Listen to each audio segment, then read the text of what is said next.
नमस्कार, स्वागत है आपका हमारे इस YouTube चैनल पर। मैं मुनमुन श्रीवास्तव आपका हार्दिक अभिनंदन करता हूं। कैसे हैं आप सभी? उम्मीद करते हैं कि आपने on the spot mop up round में अप्लाई कर दिया होगा। नाम भी बहुत टेढ़ा बनाया हुआ है। अभी इसके बारे में कुछ और चर्चा करेंगे क्योंकि बहुत सारे आपके प्रश्न थे, बहुत सारे कमेंट्स के जवाब मैंने लिख भी दिए। व्हाट्सएप पे जितने जवाब आए डूसू की इलेक्शन की काउंटिंग के दौरान, वो सारे जवाब मैंने जो है वो उनको दे दिए। काफ़ी लंबा समय मिला हुआ था और तमाम अपडेट्स हमने दी, और ये मेरे लिए बड़ी खुशी की बात है और आपके लिए भी कि डूसू चुनाव के पल पल के राउंड्स की खबर सबसे पहले आपको कम्युनिटी पोस्ट पे इस चैनल के जरिए मिलती रही थी। और उसके अलावा जैसे ही रिजल्ट आया, सबसे पहले हमने वो रिजल्ट आपको कम्युनिटी पोस्ट में लिख कर दिया और इसके अलावा माहौल भी दिखाया कि आज कैसा है।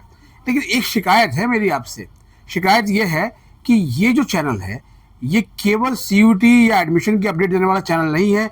बहुत बार मैं बता चुका हूँ, ये कंप्लीट ड्यू को कवर करने वाला चैनल है। जो बाकी जो चैनल्स इन दिनों आए हुए हैं वो आएंगे, मौसम की तरह चले जाएंगे, लेकिन ये जो चैनल है वो पूरे साल जो है वो दिल्ली विश्वविद्यालय और उच्च शिक्षा को कवर करता है। बेसिकली इसमें दिल्ली विश्वविद्यालय कवर होता है। तो अगर आप ये सोच रहे हैं कि एक ही तरह की चीज़ की अपडेट लगातार दी जाएगी, तो ऐसा संभव नहीं है।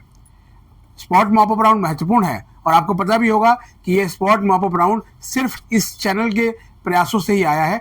और एक भोजपुरी में कहावत है, बिना मन के ब्याह और कनपट्टी में सेनूर। जो पूर्वांचल के लोग हैं वो इस कहावत को समझते हैं कि जब बेमन से शादी होती है ना, तो सिंदूर जो है बिल्कुल बीच में मांग में नहीं आता, वो साइड में गिर जाता है। और इस राउंड के साथ जो है वो यही हो रहा है। गए थे नमाज बख्शवाने और रोज़े गले पड़ गए। जब ड्यू की इसी मीटिंग चल रही थी तो उस समय तो ड्यू का एडमिशन ब्रांच जो है वो वाइंड अप करने के लिए गया था। मेरे को तो दिल्ली विश्वविद्यालय के सूत्रों ने बताया कि यूजीसी तक भी संदेश भेज दिया गया था कि अब हम एडमिशन की प्रक्रिया को क्लोज करने जा रहे हैं। तो जब क्लोज करने जा रहे हैं तो 9,000 प्लस सीट्स थी, तो ऐसे ही कर देते। पिछले कई सालों से ऐसे ही चल रहा था। लेकिन इस बार जो है इस मुद्दे को बहुत जोर शोर से उठाया गया कि सीटें वैकेंट क्यों रहें। और मॉप अप राउंड जब होता था ना, मॉप अप राउंड यानी झाड़ू लगाने वाला राउंड, तो गिनती के 14-15 कॉलेज शामिल कर दिए जाते थे, बाकी कॉलेजों को लिया भी नहीं जाता था। और इस मॉप अप राउंड में शायद 3-4 कॉलेज छोड़ दिए जाएं तो ऑलमोस्ट सभी कॉलेज हैं। हर कॉलेज के किसी न किसी कोर्स में 1, 2, 4 सीट ज़रूर है, भले ही वो सीट किसी कैटेगरी में हो। लेकिन आपने किया क्या? इस मॉप अप राउंड का जो पूरा शेड्यूल निकाला गया स्पॉट मॉप अप राउंड का, उम्मीद की जा रही थी कि डूसू चुनाव के बाद निकलेगा, लेकिन ये शेड्यूल पहले आया। ना तो हेल्पलाइन पर कोई फ़ोन उठा रहा था और ना ही समय पर जो है वो ईमेल के जवाब आ रहे थे। जब आप परेशान थे कि कैटेगरी चेंज नहीं कर पा रहे हैं, तो फिर उसमें क्या? आपने बाकायदा जो है वो रजिस्ट्रार के हस्ताक्षर से नोटिफिकेशन में लिखा था कि आप अपनी कैटेगरी चेंज कर सकते हैं, लेकिन कैटेगरी कोई चेंज नहीं कर पाया। ये सवाल हमने फिर इसीलिए ड्यू के रजिस्ट्रार से ही डायरेक्ट ये सवाल हमने पूछा, क्योंकि आपके हस्ताक्षर से जो है प्रेस रिलीज आई थी, उसमें क्या था। अब जवाब सुन लीजिए उनका। Till now we have received 6 representation regarding this. All candidates have been provided the required support. The candidates may be advised to write to us at ugadmission@due.ac.in. My team will assist them. और same बाद में यही reply DU की dean admission professor Hanif Gandhi का भी आता है। अब सवाल यह है कि ये रिप्लाई तो आ गया कि जो है कैटेगरी चेंज करने का ये है, लेकिन किसी बच्चे की कैटेगरी चेंज हुई क्या? मुझे तो अभी तक कोई ऐसा बच्चा नहीं मिला। उसका यही कहना था कि उसने दोबारा से ईमेल बनाकर अपना जो है वो चेंज करने की कोशिश की, लेकिन फिर भी नहीं हुआ। खैर, ये समस्या जो है वो दिल्ली विश्वविद्यालय के वाइस चांसलर तक भी पहुंचा दी गई है कि ऐसा जो है वो ये हो रहा है। इसके अलावा बहुत सारे और भी ग्लिचेस जो है वो देखने को मिल रहे हैं। कहीं कहा जा रहा है कि जो है वो उप्स समथिंग वेंट रॉन्ग, जब अपनी चॉइस फिलिंग कर रहे हैं बच्चे। जब आपने समय दिया हुआ है कि आप जो है 19 सितंबर की मध्य रात्रि तक जो है वो आप अपनी चॉइस फिलिंग कर सकते हैं, तो फिर आपको देखना भी चाहिए कि टेक्निकल सपोर्ट टीम क्या है। डूसू चुनाव से एडमिशन ब्रांच का कोई लेना देना नहीं है। एडमिशन ब्रांच अपना काम कर रहा है और डूसू चुनाव की एडमिशन कमेटी की जो इलेक्शन कमेटी है वो अलग कंडक्ट कर रही थी। लेकिन ये कहना कि डूसू चुनावों की वजह से जो है वो इस पूरी प्रक्रिया में थोड़ी बहुत जो है वो बाधाएं चल रही हैं, लेकिन ऐसा नहीं है। अब सवाल आपका यही है कि आखिर जो है वो इस राउंड को लेकर विश्वविद्यालय इतना संजीदा क्यों है। जिस राउंड के लिए दिल्ली विश्वविद्यालय के वाइस चांसलर ने कहा था कि आप मुझे ऑथराइज कर दीजिए इसी मेंबर्स को और मैं जो है वो योजना बनाऊंगा, सबसे पहले तो यही किया गया कि कहा गया था कि अलग अलग कॉलेजेस भी चुने जा सकते हैं, केवल मल्टीपर्पज़ हॉल ही क्यों। लेकिन अब सभी को एक ही जगह मल्टीपर्पज़ हॉल में ही आना है और ये तय है। एक पेरेंट ने मुझे एक मैसेज लिखा कि सर जो है वो कई बार ट्रेन से आने में भी 2 दिन का वक्त लगता है, तत्काल में जो रिजर्वेशन है वो 1 दिन पहले होता है और ये ज़रूरी नहीं है कि रिजर्वेशन मिल जाए। तो कब हमें सूचना मिलेगी। मान लिया कि 19 की मध्य रात्रि ये राउंड जो है वो संपन्न हो रहा है और उसके बाद जो है वो किस तरीके से है, तो हमने जो पता लगाया उसमें ये आया कि ये जो स्पॉट मॉप अप राउंड है, बड़ा ही टेक्निकल और पेचीदा नाम जो है वो रख दिया गया है। स्पॉट भी है और मॉप अप भी है। हम इसको इतना समझ सकते हैं कि ऑन द स्पॉट है, मतलब आप आएंगे, आपके डॉक्यूमेंट्स वेरीफाई हो गए, चॉइस आपकी देखी जाएगी और आपको सीट अलॉट कर दी जाएगी। उसकी प्रक्रिया के बारे में भी आपको बाद में बताएंगे विस्तार से, क्योंकि ये बहुत इसको समझना ज़रूरी है। लेकिन अभी फ़िलहाल इस वीडियो को करते हुए मैं आपको यही कहूँगा कि अगर आपने अभी तक रजिस्ट्रेशन नहीं किया है तो ये एडमिशन का लास्ट चांस है। उस वीडियो में भी मैंने आपको बताया था, क्योंकि इसके बाद जो है कोई चांस नहीं आएगा। उठो द्रौपदी शस्त्र संभालो, अब केशव ना आएंगे, यानी कि आपको अपनी जो लड़ाई है वो खुद लड़नी है। तो इसलिए जो है वो आप ही खुद जिम्मेदार हैं और आप किसी को इसके लिए दोष नहीं दे सकते हैं। आप अपने कील कांटे दुरुस्त रखिए।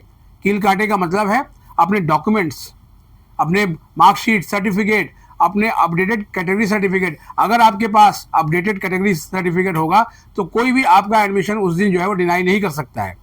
बस आपके पास वो डॉक्यूमेंट्स ज़रूर होने चाहिए। कुछ स्टूडेंट ने मुझे कहा था कि सर उस समय हमारा EWS नहीं बन पाया था, कुछ ने कहा सर OBC NCL नहीं था, कुछ ने कहा सर हमारे पास जो है वो वैलिड PWD सर्टिफिकेट नहीं था। अब ये सारे सर्टिफिकेट इकट्ठा कर लीजिए, क्योंकि जब आप फिजिकल फॉर्म में DU के मल्टीपर्पज़ हॉल में पहुंचेंगे तो ये डॉक्यूमेंट आपके पास होगा।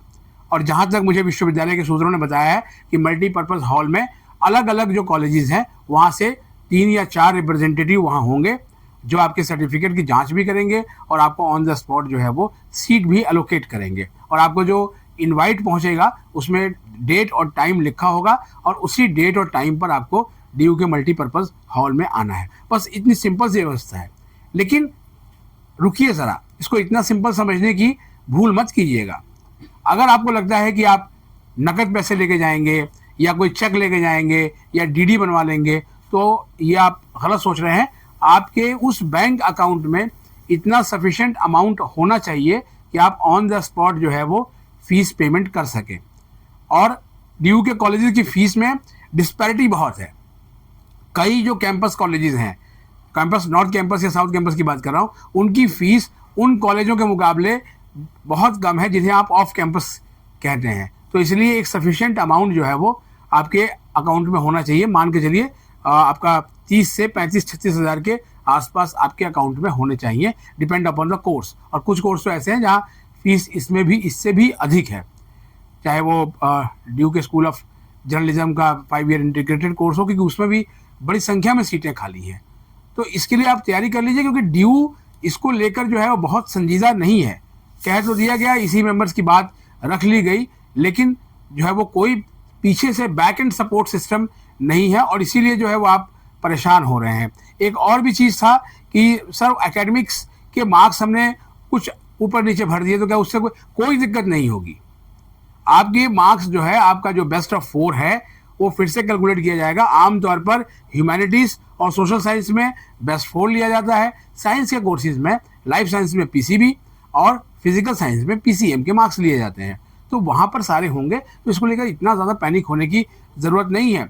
DU में एडमिशन इतनी जल्दी जो है वो रिजेक्ट नहीं होता है जब तक कि आप कोई ऐसी गलती ना करें। मान लिया कि आप वहाँ पहुँच गए हैं, आपने कहा कि सर जो है वो मैं तो EWS में ये सीट है और मेरे पास सर्टिफिकेट ये आया नहीं है, मेरे पास इसकी रिसीविंग है, यानी कि पावती बोलते हैं जिसको, जो बाहर के बच्चे आएंगे, और इस पर हमारा एडमिशन कर दीजिए, तो उस पर नहीं होगा, क्योंकि साफ साफ उस नोटिस में लिखा है। इसीलिए बार बार आपको मैं कहता हूँ कि आप नोटिस पढ़ने की आदत डालिए। नोटिस आप पढ़ेंगे तो आप जो है बहुत सुखी रहेंगे, और नोटिस पढ़ के आप जो है वो अंडरटेकिंग नहीं चलेगी। साफ साफ उसमें बता दिया गया था, आप ओरिजिनल सर्टिफिकेट्स अपना और उसके जेरोक्स वगैरह लेके जाएंगे। एक और स्टूडेंट ने पूछा कि सर CACS का कौन सा फॉर्म ले जाएंगे। अब ये बड़ा बचकाना सवाल है। जिस CACS पोर्टल पे आपने फॉर्म भरा है उसी का तो प्रिंट आउट लेके जाना है। उसका प्रिंट आउट लेके जाइए, अपना आधार कार्ड रखिए, साथ में जो चॉइसेस आपने जो है फिल की है या तो उसकी आप एक लिस्ट बना लें, और या फिर अगर पॉसिबल हो, क्योंकि मुझे नहीं पता कितने दूर दराज के जगह से लोग आएंगे और वहाँ पर प्रिंटिंग की व्यवस्था कैसी है, आप उसका प्रिंट आउट भी लेकर जो है वो आ सकते हैं। इसके अलावा कुछ और बातों की जानकारी आपको हम कल देंगे, क्योंकि विश्वविद्यालय के सूत्रों ने कहा है कि 20 तारीख से जो है वो ये शॉर्टलिस्ट करने की प्रक्रिया शुरू कर देंगे। कल शनिवार है, अभी देखते हैं कि वाकई में ये प्रक्रिया शुरू हो पाती है कि नहीं है। आप अपने जो सवाल हैं वो कमेंट बॉक्स में लिख दीजिएगा। आपके कमेंट के जवाब देने का ये मतलब नहीं है कि मैंने उस कमेंट को इग्नोर कर दिया या उसको मैंने देखा नहीं है। जो मुझे लगता है कि सवाल बहुत रेलेवेंट है, उस सवाल को जो है वो अथॉरिटी तक भेजने में हम 1 मिनट भी नहीं लगाते हैं। तो इसलिए आप अपने जो है जवाब कमेंट बॉक्स में लिख दें, और आप सभी को शुभकामनाएं, जिससे कि हम कुछ और भी जो है वो इसमें अपडेट ला सकें।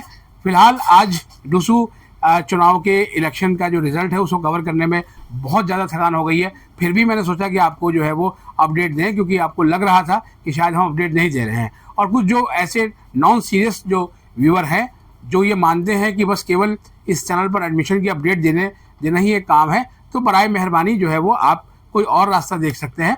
इस चैनल पर तो दिल्ली विश्वविद्यालय कवर होगा और वो पूरे साल कवर होगा। फिलहाल आज के लिए इतना ही। हमारे चैनल पर नए हैं तो चैनल को सब्सक्राइब कर लें और इसे अपने दोस्तों के बीच शेयर करें। मिलते हैं एक और एपिसोड के साथ, तब तक के लिए नमस्कार।